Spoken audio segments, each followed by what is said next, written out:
What's up, guys? How are you? Welcome back. It's me, Hebot, and today I think I'm going to talk about my disappointments, or maybe more like my letdowns of E3 2019. And I decided I'm going to do it as a countdown. Hopefully, I'll be able to edit in some pictures and some numbers to help the video flow a little bit better. But nonetheless, I want to do my personal countdown and talk about why they were my letdowns. So they weren't really disappointments, like I said, but more like letdowns from E3. So sit back, relax. I hope you guys enjoy, and let me know what you think after I'm done with my top 10 letdowns of E3 2019. Now, I will tell you this. I'm going to do the countdown backwards. I'm going to do it from number 10 to 1.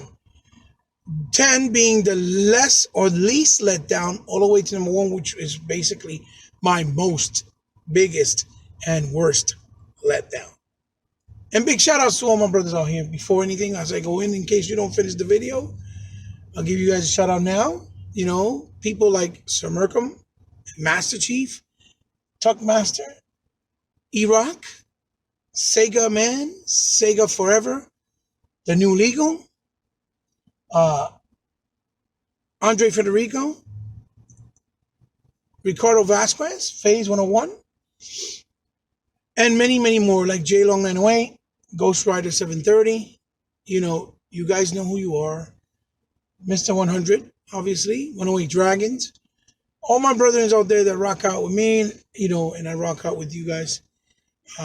Big shout outs to you guys for putting in the work and doing what you're doing since C3. You know, I'm happy that you guys are in the grind, you know, whether you're playing games or doing playthroughs, but you're always doing something. You know, you're doing stuff that real gamers do, which is, you know, walk the walk, right? So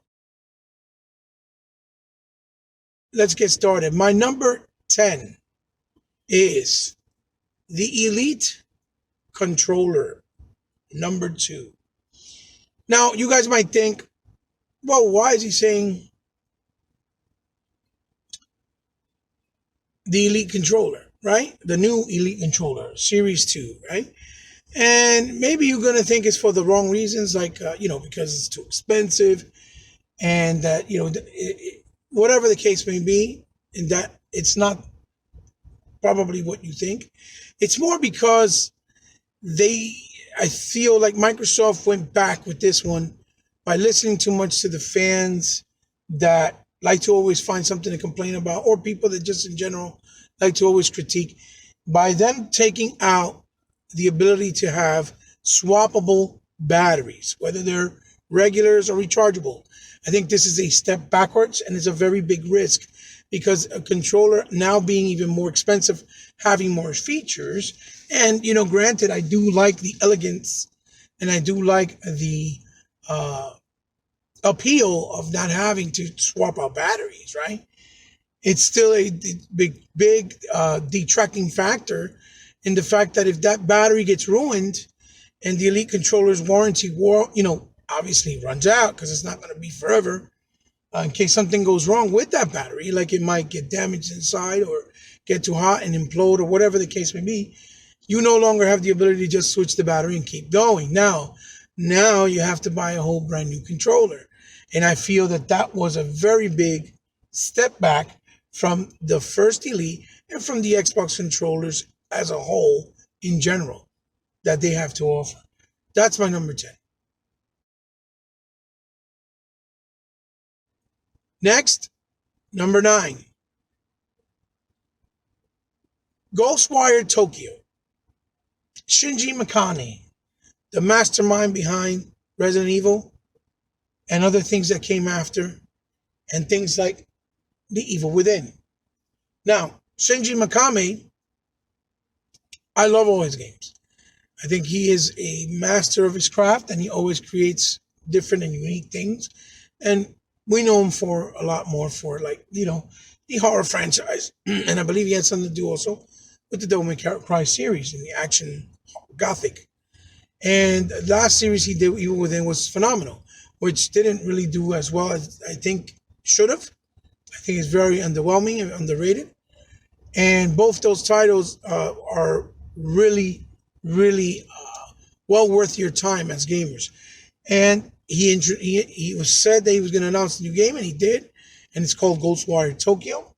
But I was hoping that he would show actual gameplay of what the game was going to look like, and he didn't end up doing that. He did show a CG trailer to give you an idea of what it was going to be, but it would have been really nice to see, what it was going to play like, what it was going to look like, in-game graphics, engine running in real time. Like any gamer, you anticipate that and you look forward to that. So that was my disappointment for not being able to see, Ghostwire Tokyo. Next, my number 8. My number 8 was with Nintendo's Direct and Nintendo's Treehouse. There was no Bayonetta 3 nowhere to be found. They didn't even show a trailer with a hint of what she might look like, of the game coming maybe next year, or a hint of anything. It was just, very quiet on that end. Platinum didn't even talk about it, but I guess it makes sense because they did show their new game, which is Astral Chain. But nonetheless, I think it would have been really nice to have seen a trailer for it because, it was announced already a while back. And it's an anticipated game, I'm pretty sure, even though it hasn't done really well, even on the Nintendo console. It did better with the first iteration or the first outing on 360 and PS3 era combined, but still not as great as many other titles or as it really deserves because it's a masterpiece in its own right. So next we'll go on to my number 7. My number 7 most biggest letdown is basically the announcement of Banjo being added to the roster to Smash Brothers for the Switch.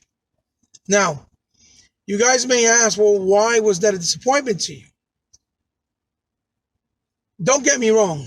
I'm not really bothered by the fact that he's a character in the Nintendo Switch Smash Brothers because I don't have a problem with sharing nostalgic things like that with gamers around the world.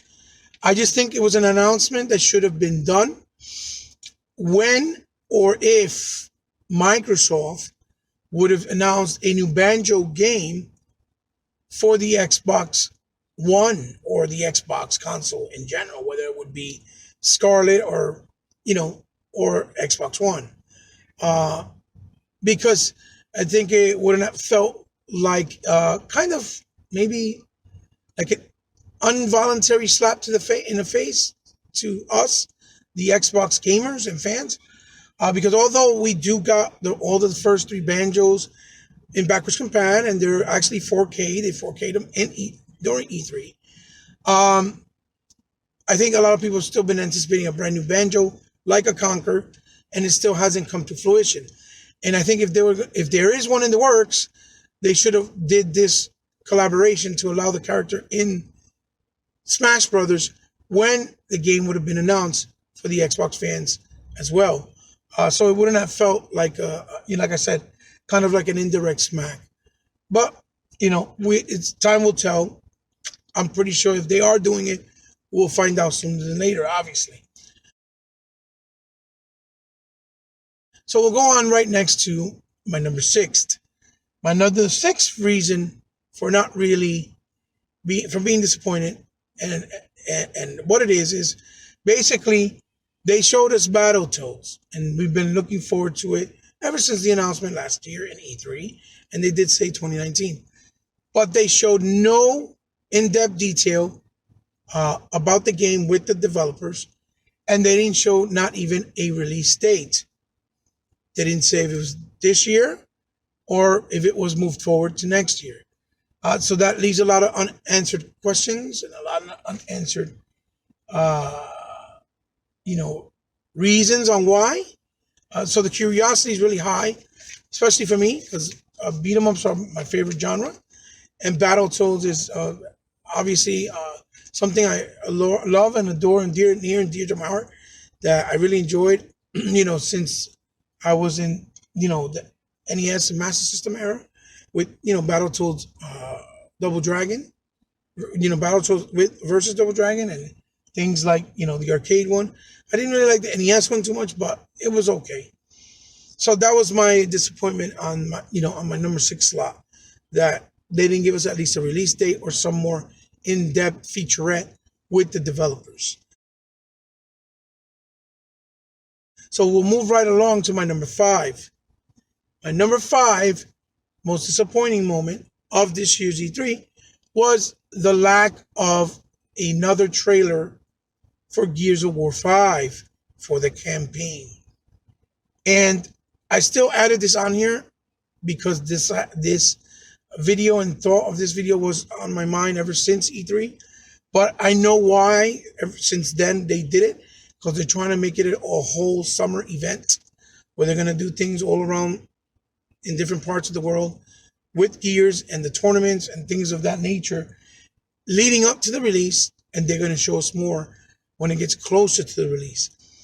And I'll be honest with you, it's disappointing because you're looking forward. You want to see more of how it's going to look in a more final form, or how much action is going to take place, and how is it coming along with the story.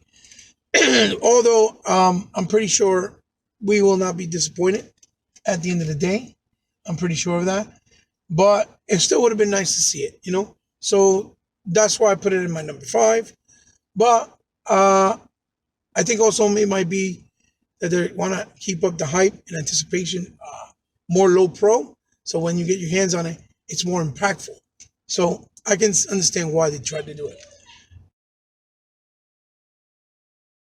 So we'll move right along with that to my number 4. And my number 4 most disappointing or letdown of this year is Microsoft has been known for creating the best custom consoles in history of any company in history. And we all know that in the 360 era, they pretty much dominated. Every single custom console was ever made. They made more or less about 90 or maybe 75, 80% of the ones that were created, they were released to the public. And I think those custom consoles helped them a lot with sales as well. Now, I know console sales is not really relevant anymore, but I know people that collect collectible items that they enjoy out there. I know for a fact that they would enjoy beautiful custom consoles. And in this case, with them having the marketing deal, with the Star Wars game, Sony not being in the stage, really promoting any third parties this year, and then also Gears of War being released in September, I feel like it's a missed opportunity that they didn't make an Xbox One X custom console for neither one of these games, or for both, because this would have helped with sales of the hardware tremendously, to be honest. And not so that I could get more hardware sales to try to, catch up to Sony or anything like that. More so keep the fans that love collect. I would have bought a Star Wars collector's console and even a Gears of War one. If I had the money for both, I'd probably try to buy both, to be honest. And especially they look beautiful because I love custom consoles. I always have. And that's why I try to always show them on my channel. If you guys know, I have the Star Wars 360 custom console, one of the probably greatest custom consoles of all time in the 360 generation. So I felt it was a misstep. But then again, we still have some time. Who knows? Maybe they'll announce it in Gamescom, or maybe they'll announce it at XO with something else next year. Definitely before E3, they do something with the release of Gears, they should say something in one of the Inside Xbox in August, for example, if they have anything in mind. So I guess it's still a wait and see approach. So we'll move on to number 3. My number 3 is near and dear to my heart. The Panzer Dragoon remake trailer and announcement that's coming this winter. Now, originally when I seen the actual petition for this to be done last year, on the petition boards and in the articles that they were talking about it, it said that it was supposed to be intended for all consoles. I think even PC included. And for some odd reason, they showed the trailer, obviously in the Nintendo Direct, on the Nintendo platform and stage, and yet they made no announcement if it was going to be a timed exclusive or a complete exclusive, or if it wasn't coming to another console ever. So that got me very disappointed because I was really looking forward to this remaster, but I feel that it needs to be everywhere else because obviously I'm pretty sure Sega did not get paid by Nintendo to make it an exclusive. It's published by Sega and developed by some other people. So I really feel that it should be everywhere. Because this is not something that's a proposition or something that's paid for. It started from a petition. So I really think they need to make an announcement soon because it should have been done at E3 and it wasn't. So that was my number 3 disappointing moment. So we'll move on to number 2. And number 2 is no announcement of Final Fantasy number 7, the remake, to come to other consoles like the Xbox One. Or, I don't know if it could run on the Switch or the Switch, but more realistically, the Xbox One. They're trying to sell it like, I guess it's an exclusive for the PS4, even though they're not saying that in none of the infomercials or the commercials. But it's still there on the PlayStation platform. So it's giving them wrong, interpretation and wrong messaging that it's somehow an exclusive. And I get it because it was first released on the PlayStation 1 because they bought the rights back then because Sony had the money at the time when Sega did it with the Sega Saturn, and the low sales were not helping to coerce developers to bring their games to the Sega Saturn console. So Sony bought out flat out the exclusivity. And I get that. I get it that it started there. So I understand. But all this time, Square Enix has been saying that they no longer want to be just tied down to one platform, that their deal with Sony with the 19% when they were in trouble, Sony helped them out, had come to an end, and that the creator of Final Fantasy never wanted Final Fantasy to only be on the PlayStation console. So I think that kind of contradicts what he's been saying by not making a direct answer of saying this is going to be a timed exclusive, even if it's a year or 6 months, and then it will come to other consoles or platforms like PC or the Xbox One. Preferably, obviously, all, not just one. And that's really, something that still let me down. But I think out of all of them, the one that bothered me the most, obviously, is my number 1. And you guys may or may not understand because you don't see the delicate nature of this situation and how things like this could potentially ruin the future of gaming as a whole to grow and evolve, or perhaps even going away one day if the support stops. And my number 1 most disappointing or letdown moment of E3 is Sony having the audacity not to show up to E3. I felt that by Sony not doing this, or Sony doing this, it was a blatant disrespect to the community, to gaming, to its fans, And even if it's a legitimate reason because they're trying to save money, because they're doing a lot of R&D, maybe for the upcoming PS5, or they just don't have the money to spread because they're trying to finish their bigger projects like A Last of Us 2, like A Ghost of Tsushima, or even obviously Death Stranding which they're helping Kojima finish, obviously, to release this year or later this year. They should have said something. I feel they should have said something in public or publicly to the community of gaming, explaining that this was the reason why they're not showing up and why they couldn't show up. That would have at least gave us a reason, and it was been more formal, professional, and we could have showed them a little bit more respect in return because they were honest with the community and respectful to the culture and the gaming community. So that was my number one. I think no company should miss out. Okay, and I could say that for, obviously EA not being there the way they usually are, but they were there in some way, some form or shape, along with Ubisoft, and along with maybe Activision not being there.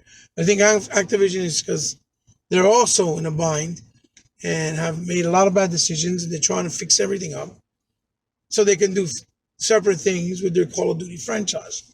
But they should have at least said something to the public as well.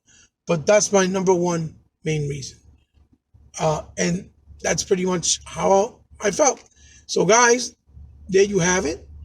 These are my top 10 disappointing moments or letdowns of 2019 or E3 2019. I don't know if you guys like the list or not. I don't know if you agree with me or not. That's perfectly fine. That's why these videos are made. You can leave a like, you can leave a dislike, leave a comment. Let me know what you guys think. And I'll also be curious if you guys leave me a list yourself of what you found disappointing or was a letdown to you guys at this year's E3 2019. So there's a lot of good things that I got from E3. And honestly, I would have to put like 30 things. And that's why I didn't decide to do that. I decided to do things that let me down. Not disappointed, but let me down. More so. So let me know what you guys think. What were your disappointments? Like I said, or what were your letdowns?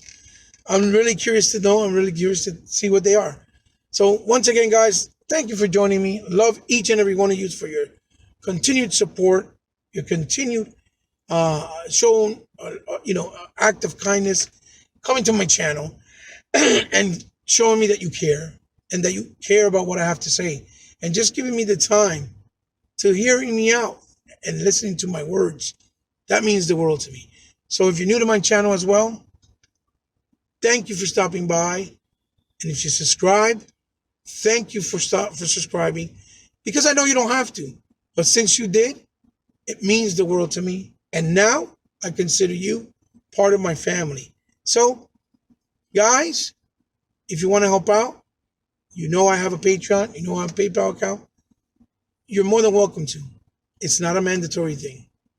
It's whatever you want from your heart. And if you don't, I still love you either way. I know everybody has problems. It's just to make my channel a little bit easier to grow and get better quality for content and video quality and sound quality and things of that nature. You guys know the drill.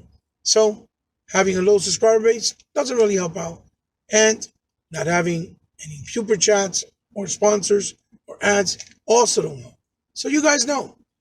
Again, only if you want to. See you in the next one, guys. Big shout outs to all the guys I said before in the beginning of the video. Love each and every one of you guys. Into the next one, let me know what you think about E3 2019. Bye-bye.